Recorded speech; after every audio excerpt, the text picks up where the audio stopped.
En un sitio aquí. ¡Vamos para adentro! Vamos. El fin de año desde feliz año nuevo a la...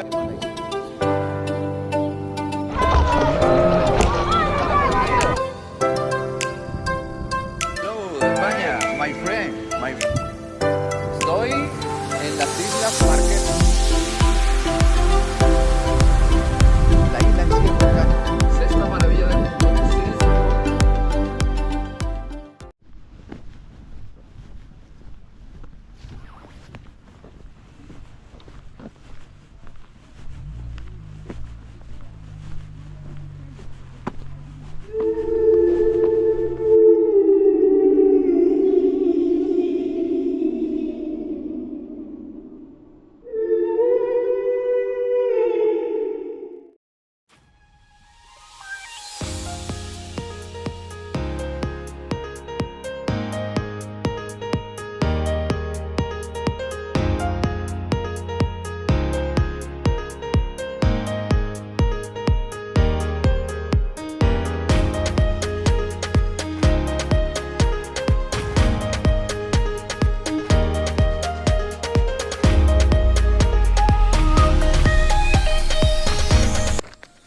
Buenos días amigos, me encuentro en el castillo de Celje. Estoy en el centro de aquí de Eslovenia, muy pocos kilómetros de la capital, Ljubljana.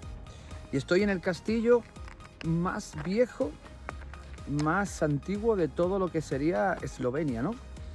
El primer castillo data del siglo XII, del 1135, entre 1175 y 1137.